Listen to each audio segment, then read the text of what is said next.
Bonjour à tous et à toutes.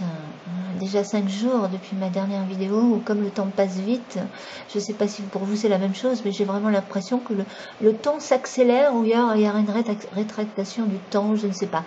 Toujours est-il que je ne vois pas le temps passer. Ça prouve que je m'ennuie pas. Alors j'ai envie de vous parler et partager encore une fois mes réflexions avec vous le plus spontanément possible oui, partager mes réflexions, mes émotions, mes sentiments par rapport à ce qui se passe dans mon plat pays. Et je suis un petit peu concernée vu que je suis hollandaise et qu'on en a discuté récemment avec mon frère que j'ai au téléphone et qui vit toujours aux Pays-Bas et qui me raconte que les Pays-Bas, c'est pareil, ils sont arrivés à saturation avec les étrangers, ils en peuvent plus. Ils en peuvent plus et c'est pour ça que Wilders est en train de monter en flèche à quelques jours des élections législatives. Je pense qu'il va rapporter, ça va pas être pas mal pour Wilders. Alors Wilders, c'est lui là, vous n'avez rien qu'à voir le nombre de likes 4262 likes sur 540 733 vues. Ça, c'est une... Voilà, il explique que l'islam sur cette vidéo n'est pas compatible avec la République, etc., que c'est pas une religion de paix et d'amour. Et il veut il est radical. Hein. Lui, c'est encore autre chose que le Front National. Lui, il veut carrément supprimer le Coran, interdire le Coran et détruire les mosquées ou stopper la construction des mosquées ou détruire, je ne sais pas exactement. Toujours est-il que c'est des mesures radicales avec lui. Et ma foi, moi je crois qu'il a raison. Hein. Moi je crois qu'il a raison parce que je vois quand même que ils ont beaucoup de problèmes aux Pays-Bas avec les Turcs. Hein. Les Turcs là-bas, ils commencent un petit peu à faire la loi quand même. Hein. Regardez un petit peu là. Alors, je sais pas, moi, Erdogan, qu'est-ce qu'il a à foutre qu'est-ce qu'il a à foutre aux Pays-Bas, venir faire la politique aux Pays-Bas et voir en France. Évidemment, en France, il est soutenu. Hein, et Erdogan, il n'est pas très fiable, visiblement. Récemment, il avait passé des accords avec la Russie, et d'après ce que j'ai cru entendre, si je me trompe, reprenez-moi, mais il n'a pas respecté les accords, un truc comme ça. Je sais pas, j'ai cru lire quelque chose comme ça. Hein. Mais bon, je ne vais pas trop approfondir parce que je suis pas sûre de moi. Mais vous pourrez retrouver ces informations quelque part. Donc c'est un mec qui est très versatile aussi. Et donc là, les Turcs, ils commencent...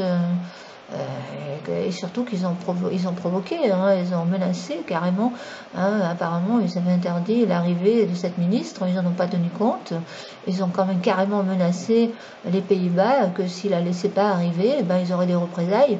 Et là, ça, c'est des choses qu'il faut pas faire avec les Hollandais. Parce que c'est juste le contraire qui va se passer. Je sais, c'est le caractère néerlandais, ça.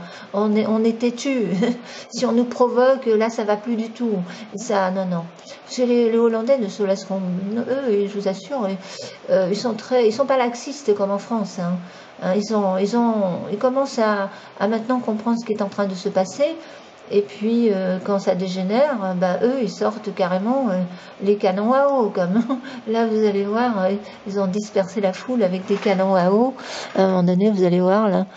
Moi, j'aime bien les canons à eau. Je comprends pas d'ailleurs pourquoi on n'utilise pas les canons à eau en France. Regardez un peu cet engin, c'est extraordinaire, ça. avec un truc comme ça, non, mais franchement, c'est génial, les canons à eau. Tiens, j'ai envie de le revoir encore une fois. Et il serait peut-être temps que la France ait des canons à eau aussi. Hein. J'espère que Marine Le Pen, elle va investir dans les canons à eau parce qu'on va en avoir vraiment besoin. Vous savez, quand vous voyez la racaille qui fait la loi et qui casse tout dans les villes, quoi. Moi, je trouve ça ahurissant. Et ça, apparemment, bon, on sait que c'est fomenté par les socialistes, hein, et qui sont payés, comme déjà dit, plus ou moins par... Moi, j'en suis persuadée, c'est ma conviction, ça n'engage que moi, évidemment, mais je crois qu'ils sont payés par les associations antiracistes, les gens LGBT, etc., pour foutre le boxon, etc., et puis, mais je pense que si Marine Le Pen elle passe, j'espère qu'elle va investir dans ces camions à eau parce qu'elle va en avoir besoin. Je ne sais pas du tout si au Front National ils ont prévu des canons à eau. Hein. Et oui, non, parce que vous savez, on peut pas laisser le chaos et l'anarchie s'installer en France. C'est pas possible. C'est pas possible. Parce que là, ce qui s'est passé encore une fois à Marseille, une policière qui s'est fait gravement poignarder, etc. Vous croyez qu'ils vont se mettre autour de la table ronde et en disserter là-dessus pendant une semaine, comme ils ont fait avec l'affaire Théo? Hein? Vous croyez ça? Non, pas du tout. C'est un petit filet en vitesse. Hein? Ils en parlent très très rapidement, peut-être un peu plus qu'un filet, mais ils en parlent très rapidement et ils vont pas se mettre autour de la table pour polémiquer là-dessus pendant des heures et des heures. Non, non, non. Alors, ce qui est fou, c'est qu'en ce moment, je crois réellement, non, moi je crois qu'il a complètement raison. Et je pense que les législatives, c'est bien parti pour lui. Et moi, je serais aussi d'accord pour... non, parce que vous savez, il faut quand même voir un petit peu comment l'islam envahit sournoisement, progressivement, insidieusement, comme déjà dit. C'est très sournois. Moi, j'appelle ça, je l'ai déjà dit, ça c'est ma manière à moi d'exprimer la chose. Pour moi, c'est une colonisation, une invasion sournoise, qui se fait d'une manière sournoise, insidieuse. Et à un moment donné, on sera devant le fait accompli, ils seront là, ils seront majoritaires, ils prendront le pouvoir et ils feront ce qu'ils voudront. Ils s'imposeront la charia, ça peut être dans 10 ans, dans 20 ans, dans 30 ans, mais les générations futures, c'est ce qu'ils vont vivre. Si aujourd'hui, on n'arrête pas ça, si on ne met pas le haut là, aujourd'hui, c'est ce qui va se passer. Et c'est logique, c'est statistique, c'est technique, c'est statistique. Hein, les musulmans, c'est la guerre des ventres, ils procréent beaucoup, pendant que les Français font un enfant, 2 enfants, voire 0, parce que ils sont stériles, beaucoup de femmes deviennent stériles, le taux de fécondation est en baisse, les hommes aussi, pareil, ils ont des problèmes de stérilité, paraît-il. J'invente rien, hein, vous pouvez retrouver les liens là-dessus. Et les musulmanes, elles sont fécondes. Et ces familles, elles font 2, 3, 4, 5 gosses. Vous imaginez bien que des gosses, dans 20 ans, ben, ça va être... Vous voyez ce que je veux dire? C'est pas la peine que je vous fasse un dessin. Hein. Il y a une vidéo que j'ai mis dans mes j'aime qui dit pourquoi vous devriez avoir peur. Eh bien, c'est une peur salvatrice. Il faut arrêter avec parce que vous savez, ils sont en train de vous dire ah mais le Front National, il joue sur les peurs, etc. La peur de l'autre, la peur de la différence. Mais c'est complètement stupide. On n'a pas peur de la différence, on n'a pas peur de l'autre, on n'est pas xénophobe. Nous, on est pour une immigration choisie, une immigration contrôlée quand on en a besoin en fonction des besoins sur le plan économique. Voilà, c'est tout. Des gens qui sont capables de s'intégrer, qui ont envie de travailler, qui ont envie de s'instruire, qui ont envie vraiment de devenir français et qui le prouvent. Mais on n'a aucun problème avec ces personnes-là. C'est pas une histoire de couleur de peau. Enfin, voyons, soyons pas ridicules. Alors, mais ceux qui ont envie de croire ça, c'est uniquement pour continuer à nous faire passer pour ce que nous ne sommes pas, hein, et ça commence vraiment à bien faire. Alors maintenant, eh ben, il y a les Pays-Bas en plus qui sont taxés de fascistes, de racistes, de xénophobes, etc., de nazis par un Erdogan et compagnie. Non mais, quel besoin est-ce qu'ils ont de venir faire de la politique en Hollande ou en France? Non, mais c'est ahurissant. Mais bon, évidemment, je dis par les hollandistes, ils sont soutenus. Bon, ok, d'accord. Mais en Hollande, ça se passe pas comme ça. Moi, mon frère m'a raconté qu'en Hollande, ils ont un jour, il y avait un petit peu une zone de non-droit qui était en train là de se fabriquer, hein, des marginaux, des Turcs qui étaient là avec des caravanes, des tentes, etc. Ça commence à s'étendre. Ils ont été prévenus, je vous assure, ils ont eu un temps de réflexion, ils ont été prévenus. Le jour, ils ont été prévenus qu'ils allaient venir avec une grue et tout dégager. Et les Turcs, apparemment, n'en ont pas tenu compte, ils sont restés tranquillement, et le jour, ils sont arrivés avec la grue. Et c'est mon frère qui m'a raconté ça, j'espère qu'il n'a pas enjolivé, qu'il n'a pas exagéré, j'en sais rien, parce que c'est vrai que des fois, il a peut-être une petite tendance à exagérer, mon frère, mais c'est fort possible. Il dit qu'ils sont arrivés avec des grues, ils ont carrément chopé les tentes et les caravanes, avec même les personnes dedans, et pendant que c'était en train de monter, les gens sont descendus, et ils ont fui, ils ont été obligés de partir, sinon ils partaient avec, mais c'est comme ça que ça se passe en Hollande. Alors je pense qu'ils vont maîtriser la situation. Moi je pense qu'ils vont maîtriser la situation. Et il n'y a plus de zones de non-droit qui se sont implantées en Hollande. Enfin, à moins qu'il y en a d'autres qui sont revenus derrière et pour des raisons X ou Y, ils n'ont pas pu faire ce qu'ils ont fait la première fois. Je ne sais pas. Mais toujours est-il que ça s'est passé au moins une fois. Enfin bref. Toujours est-il que, oui, moi je crois qu'il faut être ferme. Je crois vraiment qu'il faut de la fermeté et quelquefois, je suis même en train de me poser des questions. Si, effectivement, le Front National, est-ce qu'il sera assez ferme, hein? Parce que c'est... Voilà. Et oui, mais moi, comme je suis viscéralement anti-mondialiste et anti-migrationniste, donc je serai toujours, pour l'instant, je pense que c'est le seul parti qui peut nous sortir de là, et c'est tout, hein. S'il n'y a pas des petits partis qui vont essayer de rafler des voix, ça c'est très stupide, parce que ce n'est que retarder l'échéance, et entre-temps, eh ben, c'est l'anarchie et le chaos qui va peut-être s'installer si on n'arrête pas ça tout de suite.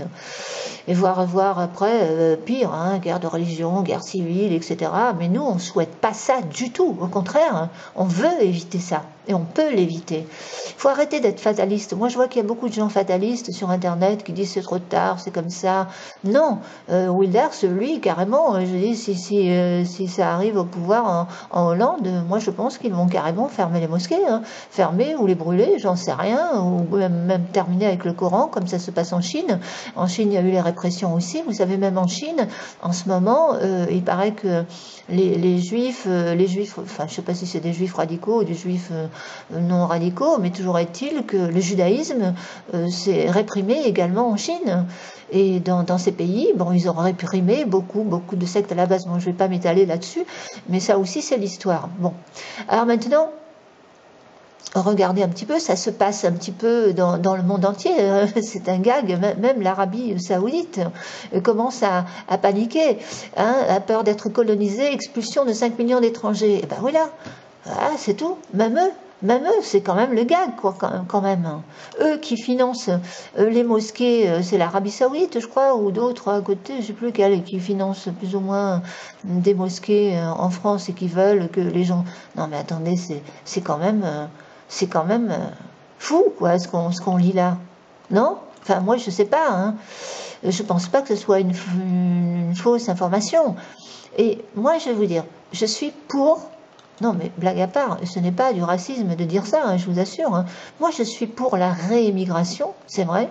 Et si même moi, je dois retourner dans mon plat pays...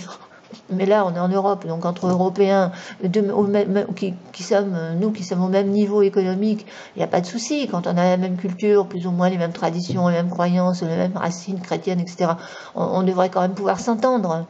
Mais moi, je pense que, et si je devais retourner dans mon plat pays, j'irais dans mon plat pays. Bon, il y en a un qui ne sera pas content, mais qu'est-ce que vous voulez?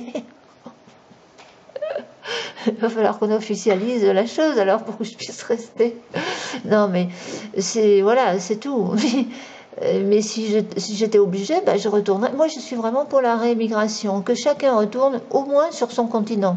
C'est pas forcément dans le pays d'à côté, mais les pays européens, non, mais que chacun retourne, enfin que les Blacks et les Beurs retournent en Afrique, etc., les Indiens chez eux, etc., les Chinois peut-être aussi. Les Chinois, ils posent pas de problème. Tiens, voilà, ça c'est encore une chose qu'il faut faire remarquer. Pourquoi on a toujours des problèmes avec les Maghrébins? C'est quand même étonnant.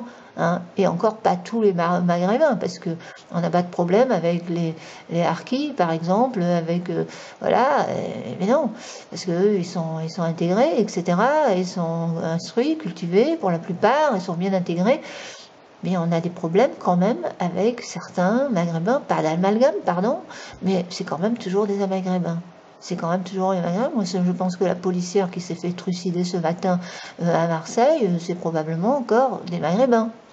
Et je vous dis, ils vont pas se mettre autour de la table ronde pour en parler pendant des heures et des heures. Et non.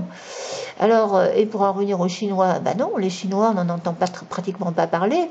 Au contraire, c'est des Chinois qui se font attaquer eux aussi par les Maghrébins. Il faut croire qu'ils sont racistes avec les Chinois, et peut-être même que les Maghrébins ne supportent pas les Blacks. Entre eux, ils sont racistes aussi.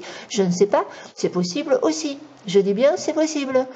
Mais toujours est-il que c'est vrai qu'on est trop différents. Je veux dire, moi, je ne crois pas du tout au multiculturalisme. Moi, je n'y crois pas du tout parce que je vois que déjà, je l'ai déjà dit peut-être sur une vidéo, dans une famille où il y a plus de 6 gosses, eh bien...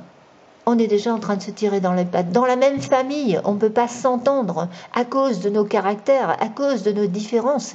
On a du mal à s'entendre. Alors imaginez une telle différence de croyances, de mœurs, de tout, de culture en général. Mais C'est pas possible, c'est un leurre, c'est vraiment un leurre que de vouloir continuer à croire ça. L'histoire prouve que ça n'a jamais marché.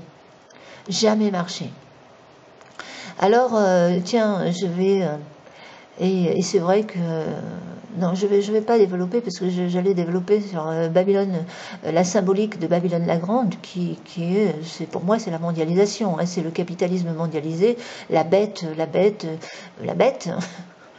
et qui a un numéro et non, qui marque d'un saut d'un numéro, enfin voilà, symboliquement, pour moi ce n'est pas forcément la puce électronique, hein. Moi je pense que c'est la carte bancaire, et qui veulent à un moment donné supprimer la monnaie, les espèces sonnantes et trébuchantes, et donc on n'aura plus qu'un compte en banque avec un numéro, une carte bleue. Donc si vous n'avez pas un numéro, un compte en blanc, un numéro, une carte bleue, vous ne pouvez ni vendre ni acheter, comme c'est écrit dans l'Apocalypse, tout simplement. C'est symboliquement, moi je pense que c'est ça que ça veut dire. Et la Babylone la Grande, c'est le symbole de la mondialisation, avec l'histoire, la symbolique de Dieu qui confond les langues, Dieu entre guillemets, bien évidemment. C'est ce que, bon, quand ils comprennent pas, ils disent que c'est Dieu qui confond les langues. Mais non, c'est juste que la mondialisation, ça, les conséquences de la mondialisation, c'est ça. C'est que tous les peuples se mélangent, parlent des langues différentes et à un moment donné, n'arrivent pas à se comprendre parce qu'ils n'arrivent pas à interpréter, il n'y a pas une bonne interprétation. Voilà, c'est tout. Google n'arrive pas à avoir une bonne interprétation, des bons traducteurs, etc. C'est très complexe, ça devient de plus en plus complexe, ce qui fait que ça sème à un moment donné la confusion, parce que un tel d'une chose, ça va être mal compris, mal interprété par un autre pays, etc. Et ça colle. C'est une confusion. Et c'est ça que ça veut dire, cette Babylone la Grande avec Dieu qui confond les langages. C'est tout simplement la loi de cause à effet qui s'applique, hein, tout simplement. Voilà. Et oui, c'est la loi de cause à effet. Et à force de vouloir mélanger tous les gens, toutes les cultures, toutes les langues, ben à un moment donné, c'est la cacophonie, tout simplement. Donc, qu'est-ce qui va se passer? La confusion des langues, c'est ça. On est en plein dedans, de toute façon. Eh bien, le fait que c'est justement la confusion à cause des langues, eh bien, les nations vont reprendre, les nations vont se retirer, vont reprendre leur bille, en gros, hein. Les nations vont tous redevenir souveraines, et c'est ça que ça veut dire. C'est Babylone la Grande qui tombe, le mondialisme qui est en train de dégringoler, et je pense que c'est en train de se faire, et c'est tant mieux. Alors, il y en a qui disent que Babylone la Grande, c'est l'Église catholique, je n'y crois pas du tout. Je crois que c'est vraiment le système capitaliste mondialisé, la bête à 10 cornes, avec les autres cornes qui représentent des rois, etc., et des politiques qui font partie du système, tout simplement. C'est un petit peu long à expliquer, là, je ne vais pas développer là-dessus, mais bon, il y en a d'autres qui le font très bien, d'ailleurs, je crois, sur Internet, hein, mais c'est tout à fait ça. Voilà, Babylone la Grande qui est en train de dégringoler, et ça va se faire, et rien ni personne ne pourra empêcher ça, parce que c'est la volonté du peuple. Et le peuple, en gros, entre guillemets, ça pourrait être le tout, hein, Dieu. Et ça, vous savez enfin, vous connaissez ma conception de Dieu, hein, c'est pas tout à fait la même que les croyants, évidemment. Mais bon, je vais pas y polémiquer là-dessus. Chacun a sa conception du divin, hein. Mais là, en tout cas, pour moi, c'est ça que ça veut dire. C'est purement politique, tout ça. Voilà, politique et religion, ça a toujours marché ensemble. Et les textes prophétiques, les prévisions, les prophéties, c'est des prévisions, hein, tout simplement, ce qui va se passer sur la scène internationale. Voilà comment je vois la chose. Alors, voilà, il faut se réjouir, effectivement, que cette Babylone la Grande, ce capitalisme mondialisé, est en train de se casser la gueule, et que les nations vont redevenir souveraines, indépendantes, vont pouvoir battre monnaie, et puis alors investir. C'est énorme ce qu'on peut faire. Une fois qu'on n'a plus les pieds et les mains liés par les directives européennes qui nous enchaînent, les directives européennes qui nous enchaînent, c'est vraiment un piège, je vous assure, hein. Et une fois qu'on sera débarrassé, et là on sera vraiment libre de nouveau, libre, ah oui, et vous allez voir que là on va vraiment, la France va enfin retrouver ses lettres de noblesse. Voilà, sur ce, je m'arrête et je vous dis merci pour l'écoute, et à bientôt. J'aurais bien parlé encore d'autres choses, mais bon, non, je vais m'arrêter là. Allez, merci pour l'écoute.